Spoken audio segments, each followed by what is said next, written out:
ही हमने आपको बताया था कि जो जांच टीम अपना काम कर रही है उसकी तरफ से आशुतोष ब्रह्मचारी ने प्रेस वार्ता करके सारी रिपोर्ट आप लोगों को बताई है। हमने तभी कहा था कि जांच टीम क्या कर रही है इसकी आख्या अगर शिकायतकर्ता के द्वारा किसी हिस्ट्री शीटर के द्वारा पब्लिक में बताई जाएगी तो पुलिस का क्या प्रभाव रहेगा। खैर, अब आप कह रहे हैं कि जांच रिपोर्ट के बारे में वो पब्लिकली बता रहे हैं आप लोगों को, तो ये तो रिपोर्ट सार्वजनिक होती नहीं है, और होती भी है तो पुलिस विभाग के द्वारा होनी चाहिए। उनके माध्यम से क्यों आ रही है? क्या परमानेंट प्रवक्ता अपना उत्तर प्रदेश पुलिस ने उनको बना लिया है? ये सवाल है। स्वामी जी, शीश महल और स्विमिंग पूल की बात आ रही है, दिखाने की बात आ रही है, क्या आपकी तरफ ऐसा से है कि शीश महल और स्विमिंग पूल और दुनिया भर की जो बातें आ रही हैं, ये सब इस समय मौका है, तो जिसके मन में जो खुन्नस है अपने अपने वक्तव्य के माध्यम से वो निकाल ले रहा है। सच्चाई ये है, ये श्री विद्या मठ है, पूज्यपाद ज्योतिष पीठाधीश्वर एवं द्वारका शारदा पीठाधीश्वर जगतगुरु शंकराचार्य स्वामी स्वरूपानंद सरस्वती जी महाराज के द्वारा अपने गुरुजी की इच्छा को पूरा करने के क्रम में निर्मित कराया गया था। ईस्वी सन 1995 में इसका निर्माण हुआ और उसके बाद से ये मठ लोक कल्याण के कार्य निरंतर करता चला आ रहा है। जहां तक 5 मंजिला होने की बात है, ये ऐसी चीज नहीं होती है कि कोई जेब में रख करके छिपा ले कि एक 5 मंजिला है कि 3 मंजिला है कि 8 मंजिला है, ये तो दूर से ही दिख जाता है। और जहां तक शीश महल होने की बात है, शीश महल होना माने शीशे लगे होना, ये अच्छाई है कि बुराई है? अगर हम किसी कमरे में बैठे हैं और उसमें शीशा लगा है, पारदर्शी है कि बाहर का व्यक्ति भी अंदर झांक सकता है, तो ये तो आश्रम के लिए एक अच्छाई होनी चाहिए कि यहाँ पर कुछ भी छिपा हुआ नहीं है, शीशा लगा हुआ है कि कभी भी कोई भी कहीं से भी देख रहा है, एक दूसरे लोग देख रहे हैं, कोई छिप करके यहाँ कार्य नहीं हो रहा है। तो जो इस मठ का गुण है, शीशा लगा हुआ छिपा हुआ ना होना, उसको दुर्गुण के रूप में प्रस्तुत किया जा रहा है। और जहाँ तक स्विमिंग पूल की बात है, तो हमने पहले ही बता दिया आप लोगों को कि हमारे गुरुजी महाराज का स्वास्थ्य जब ज्यादा खराब हुआ था, वैद्यों ने उनको कहा था कि आपके शरीर में व्यायाम की आवश्यकता है, तो वो गिर न जाएं चलते समय। इसके लिए उनके लिए थोड़ा सा एक गड्ढा बनाया गया था जिसमें वो चल करके व्यायाम कर सके। तो वो उनके स्वतंत्रता संग्राम सेनानी होने और साथ ही साथ 2 पीठों के शंकराचार्य होने के नाते उनके स्वास्थ्य की सुरक्षा पूरे देश की जिम्मेदारी थी, और उसी क्रम में उनके स्वास्थ्य की दृष्टि से वो बनाया गया था और वो उनके साथ ही उसको समाप्त कर दिया गया।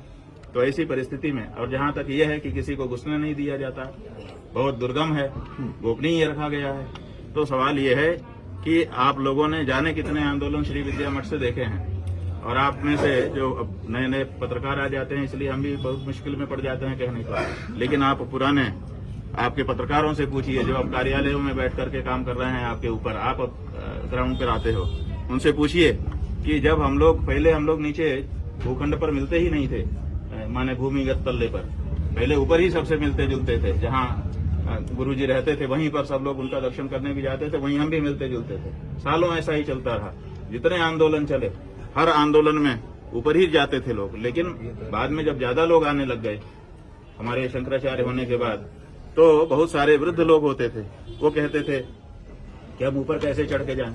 गुरुजी के लिए एक लिफ्ट चलाई गई थी, वो दिन भर चलती थी तो बिजली का किराया बढ़ता था, तो हमसे लोगों ने अनुरोध किया कि आप ऊपर रहते हैं, ऊपर ही बैठते हैं, इसलिए सबको ऊपर तक जाना पड़ता है और बड़ी दिक्कत होती है इतना सीढ़ी ऊपर चढ़ करके जाना। तब हमने नीचे बैठ करके मिलना शुरू किया लोगों से। तो जो परिस्थिति है वो यही है। अब कुछ लोग जिद करते हैं कि हमको कैमरा लेकर के शूट करने के लिए जाने दीजिए। तो सवाल ये है कि मठ के अंदर हमारा विद्यालय भी चलता है, छोटे छोटे बच्चे रहते हैं, अगर हम किसी को मठ के अंदर क्या कहाँ क्या है कैसे है इसको शूट करके पब्लिक में दिखाने की अनुमति दे देंगे तो वो रेकी हो जाएगी एक तरह की, और भविष्य में कोई दुष्ट व्यक्ति, दूषित मानसिकता का व्यक्ति रेकी करके उसमें सुरक्षा पर प्रहार कर सकता है। इसलिए कोई व्यक्ति, चाहे आप में से कोई हो, 1, 2, 4, 10, 20, 50 या कोई बाहरी भी हो या सरकार की कोई संस्था हो, अगर वो आकर के बिना कैमरे के देखना चाहें हमारे मठ में कहीं भी कोई भी जा सकता है, कहीं भी कोई भी आ सकता है। पूरे मठ में कहीं भी हमारा ताला नहीं लगता है, लगभग सारे दरवाजे खुले ही रहते हैं। हमारे मठ में कोई भी चीज ऐसी नहीं है जो किसी से छिपाई जाती हो। कैमरे के साथ दिखाने में सुरक्षा का प्रश्न है। छोटे छोटे बच्चे यहाँ पढ़ते लिखते हैं। कई बार, अभी तो नहीं इधर बीच में, लेकिन इससे पहले आप लोगों को याद होगा कि कुछ विद्यालयों में भी बम ब्लास्ट की घटनाएं हो चुकी हैं। उस समय ये हुआ था कि संस्कृत विद्यालयों में भी इस तरह के हमले किए जा सकते हैं। हम लोगों के पास सूचनाएं भी उस समय सरकार के यहाँ से भी आई थी कि आप लोग सावधानी रखिएगा, तो हम लोगों ने लोगों को सामान्य रूप से जाना वहाँ पर बंद कर दिया। इसके अलावा कोई और बात नहीं। एक सवाल ये है कि जो एक शिष्य है जो इस पूरे मामले में, उन्होंने कहा कि जून 2024 में आपके जो नरसिंहपुर परमहंसी गंगा आश्रम नरसिंहपुर में उन्होंने आपसे दीक्षा ली। ये आश्रम मतलब आपके अधीन है कि क्या है इसका स्टेटस? ये हमारे गुरुजी महाराज की तपस्थली है, विशाल आश्रम है। वहाँ पर राजराजेश्वरी देवी का बहुत विशाल मंदिर निर्मित हुआ है। वहीं पर हमारे ब्रह्मलीन गुरुजी महाराज की अब समाधि निर्मित कर दी गई है। हम लोगों के लिए वो तीर्थ स्थान है, तो हम लोग वहाँ समय समय पर जाते रहते हैं। पहले तो हम लोग बहुत जाते थे क्योंकि गुरुजी रहते थे, कभी भी वहाँ पहुँच जाते थे। लेकिन गुरुजी के ब्रह्मलीन हो जाने के बाद अब उनकी जो ब्रह्मलीन होने की तिथि है, आराधना दिवस जिसको हम लोग कहते हैं, अब लगभग उसी पर जाना होता है। और जब देवी माता का पाटोत्सव होता है तब जाना होता है, उसके अलावा जाना ही नहीं होता। तो जून जो वो समय कह रहे हैं, अब देखिए अभी ये सब फैक्ट की बात आ जाएगी, तो अब फैक्ट हम पब्लिक में कहेंगे, कोर्ट में कहें। उस समय हम वहाँ उपस्थित ही नहीं थे, तो कहाँ से वो हमारे पास पहुंच गए, कहाँ से हमसे दीक्षा ले ली, क्या कर लिया, यही सब प्रश्न है। तो जो वो कहानी कह रहे हैं तो सारी की सारी कहानी झूठी है। क्या कोर्ट में भी एफिडेविट जो दिए गए हैं, तथ्य दिए गए, वो मनगढ़ंत तरीके से? पूरी तरह से मनगढ़ंत का मतलब पूरी तरह से एक फिक्शन, एक ऐसी कहानी बनाई गई है और उस कहानी को बना करके चला दिया गया है। और हमको बड़ा मजा आ रहा है, आप जैसे बड़े बड़े चैनल के पत्रकारों को देख करके और उनके एंकर्स को देख करके और उस पर बैठे हुए विशेषज्ञों को देख करके कि एक अपराधी हिस्ट्री आता है, आकर के ये कहानी बनाता है और कहानी बना करके उसको लुढ़का देता है। सारे लोग उसी में दब करके यहाँ दबी, यहाँ लगा, यहाँ चोट लगी, ये करने लग जाते हैं, हाय दैया करने लग जाते हैं। ये भारत के कानून का, जुडिशियरी का और पुलिस महकमे का और सरकारों का कितना बड़ा दुरुपयोग हो सकता है या हो जाता है, वो बहुत अच्छे से हमको एक दर्शक के रूप में देखने को मिल रहा है। कुछ लोग ये भी कह रहे हैं कि जब इतने ही सच्चे थे, अपनी बातों पे अडिग हैं, तो फिर एंटीसिपेटरी बेल दाखिल करने की ऐसा है कि एंटीसिपेटरी बेल हम नहीं दाखिल कर रहे हैं। हम अकेले नहीं हैं। हम का मतलब अभी मुक्तेश्वरानंद अकेला नहीं है। जब कोई व्यक्ति शंकराचार्य के पद पर बैठता है तो वो स्वयं मठ हो जाता है। इस समय हम मठ हैं, ज्योतिर्मठ हैं और इस ज्योतिष पीठ पर बैठे हुए हैं। ये जो बैठे हैं आसन, ये ज्योतिष पीठ है और हम स्वयं मठ हैं। कौन से मठ? चलते फिरते मठ। माने जो हमारा ज्योतिर्मठ है वो तो उत्तराखंड में है, लेकिन उसको रिप्रेजेंट करते हैं। जहां हम जाते हैं ज्योतिर्मठ आया है, वहां के शंकराचार्य आए। तो इसलिए हम एक संस्था हैं, तो हम संस्था को संरक्षित करने के लिए हमारा एक परिकर वर्ग होता है, तो परिकर वर्ग उसकी संरक्षा के लिए कार्य करता है। अब उनको ये है, अगर सब कुछ फेयर हो और कानून के अनुसार हो, क्या दिक्कत है किसी को? हमने कहा कि भाई क्या दिक्कत है, अगर गिरफ्तार करके ले जाएंगे तो तुम लोगों को क्या बाधा है? उन्होंने कहा हमें कोई बाधा नहीं है, आपको भी हम देख रहे हैं कि कोई बाधा नहीं है, लेकिन वहां ले जा करके अगर जहर की सुई लगा दी है आपको, तो ये भी बहुत सारे कहानियां आ चुकी हैं कि जेल में ले जा करके गड़बड़ किया जाता है। जब गौ माता का आंदोलन 1966 में चला था तो केंद्र की सरकार ने गौ भक्तों के ऊपर गोली चलाई थी और धर्म सम्राट स्वामी कृपात्री जी महाराज और हमारे इसी पीठ के पूर्व आचार्य कृष्ण बोधाश्रम जी महाराज, हमारे गुरु जी महाराज, इन सबको जेल में डाल दिया गया था। वहां पर जेल में मारपीट करा दी गई थी, जिसके कारण धर्म सम्राट स्वामी कृपात्री जी महाराज की आंख में इतनी बड़ी चोट आई थी कि उनके शरीर छूटने के बाद ही वो पूरी हुई। तो ये सब भी जेल में होता है, तो इसलिए हम तो क्या उसकी सुरक्षा के लिए हम आपकी जान को खतरा होगा? उसके लिए हम बचाव करना चाहते हैं। महाराज जी, तो हमको अनुमति देनी पड़ेगी। जेल में खतरा महसूस? भाई हमको कोई खतरा नहीं है। अभी हमको मार दो, हमें क्या खतरा है? हम तो अपना श्राद्ध तर्पण पिंडदान कर चुके, लेकिन जो हमारे पीठ से जुड़े हुए पीठ के अनुयायी भक्त हैं, जो सनातन धर्मी हैं, उनकी भावना का क्या, उसका भी तो संरक्षण हम ही को करना पड़ता है। महाराज जी, तो उनकी भावनाओं को देखते हुए हमने इसको भी स्वीकार किया। महाराज जी, एक सवाल ये भी है कि आप तो कह रहे हैं कि जितने भी वो आरोप लगा रहे हैं एक हास्यास्पद है, एक तरीके से उनका आरोप स्वीकार भी नहीं किया जा सकता, लेकिन अभी उन्होंने एक बड़ी बात कही है, डिप्टी सीएम का भी उन्होंने नाम लिया है। उन्होंने ये कहा है कि उनके इशारे आपको वो उकसाने का काम करते थे, उन्होंने नाम लिया, जांच की बात देखिए, कही। ठीक है, आप लोगों ने हमको उनका प्रेस कॉन्फ्रेंस का वक्तव्य दिखाया रिकॉर्ड करके, हमने देखा। वो कह रहे हैं कि इसमें सपा इन्वॉल्व है, इसमें बसपा इन्वॉल्व है, लेकिन भाजपा इन्वॉल्व है नहीं कह पाए। इसका मतलब है कि वो स्वयं भाजपा की तरफ से हैं। अब उनके ऊपर दबाव आया होगा कि भाजपा में भी जरा और साफ कर दो। अब भाजपा में भी इस समय दो भाजपा हो गई है, एक पारंपरिक भाजपा जो हिंदुओं के पक्ष में खड़ी रहती थी, और एक वो भाजपा जो केवल एक जाति विशेष को लेकर के और सबके ऊपर डंडा मार रही है। तो अब वो इसको भी साफ कर रहे हैं अपने वक्तव्य से कि मैं भाजपा में हूं, लेकिन उस भाजपा में हूं जो बुलडोजर भाजपा है, जो कुछ नहीं देखती है, न्याय अन्याय बस चढ़ा देती है। अगर खिलाफ खड़े हुए तो तुम्हारे ऊपर बुलडोजर चढ़ेगा।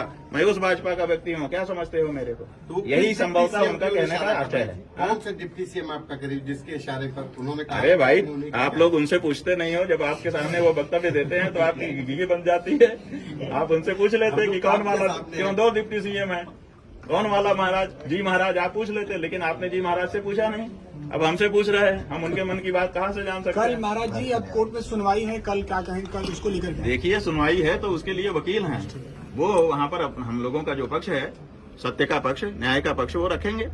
एक आखिरी सवाल ये है हाँ। कि जो पीड़ित बच्चे हैं उसमें से एक ने कहा कि काशी के जोशी मठ में, तो क्या जोशी मठ काशी में कोई ऐसा है? तो ऐसा है कि ये बच्चे जो आज तक में जो बयान प्रसारित हुआ है उसी के बारे में आप बोल रहे हैं ना, तो अभी हमको दिखाया गया, तो वो बच्चे बेचारे, पहली बात तो ये है कि जितना सिखाया पढ़ा गया है उतना बोल रहे हैं, उतना ही सिखाया पड़ा, उनको क्या पता कि कौन सी चीज कहाँ है, आप लोग तो पकड़ लिए।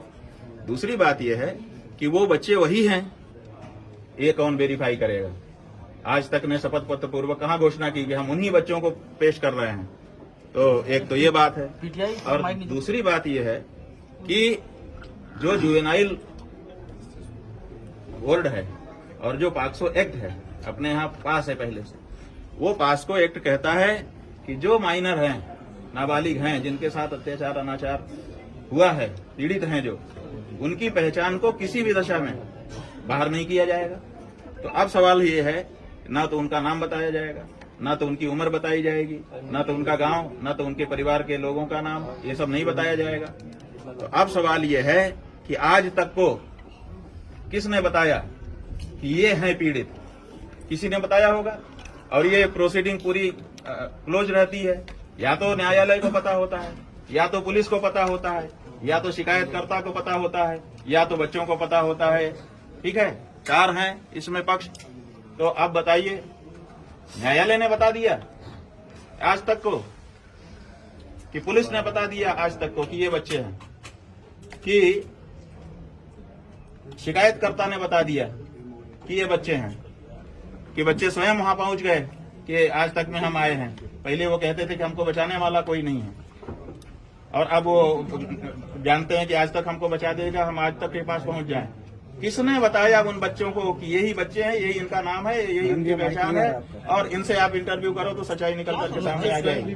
किसने बताया? बच्चे स्वयं भी भाई स्वयं कहा, क्यों नहीं कहा गया? आज तक के द्वारा क्यों नहीं कहा गया कि बच्चे खुद चल करके हमारे पास आए? कल को हम लोग कोर्ट में पूछते कि तुम कैसे गए थे, कहाँ से चढ़े थे, किस वाहन में चढ़े थे, कैसे तुमको पता चला, कौन मिला, कैसे तुम्हारी बात हुई, क्या क्या हुआ, तुमको गमछा बांधने के लिए किसने, ये प्रश्न होते हैं ना। तो अब ये कौन बताएगा? तो इसलिए इसका मतलब है। अच्छा, दूसरी बात यह है, जनता कह रही है कि भाई ये जो बात है, जो उनका बयान है, ये तो 163, 164, 161 जाने कौन कौन सी धाराएं हैं, उनमें होता ही है।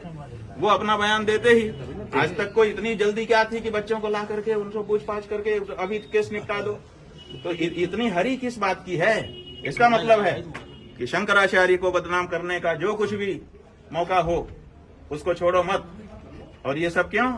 क्योंकि शंकराचार्य की कहानी देखने में जनता को लगा दिया गया है, और उसी बहाने से जो एप्स्टीन की फाइल खुली हुई है, फिर से सुन लीजिए, एक एप्स्टीन फाइल है एप्स्टीन नाम का व्यक्ति था, उसने जो फाइल बनाई है वो फाइल इस समय खुली हुई है और उस फाइल में ऐसी ऐसी चीजें निकल करके आ गई हैं जिसपे इस देश में पूरे विश्व में चर्चा हो रही है, केवल भारत में चर्चा नहीं हो रही है, क्योंकि भारत में शंकराचार्य का मामला झूठा निकाल करके एप्स्टीन फाइल की चर्चा को दबाने का काम किया जा रहा है। ठीक है, ठीक।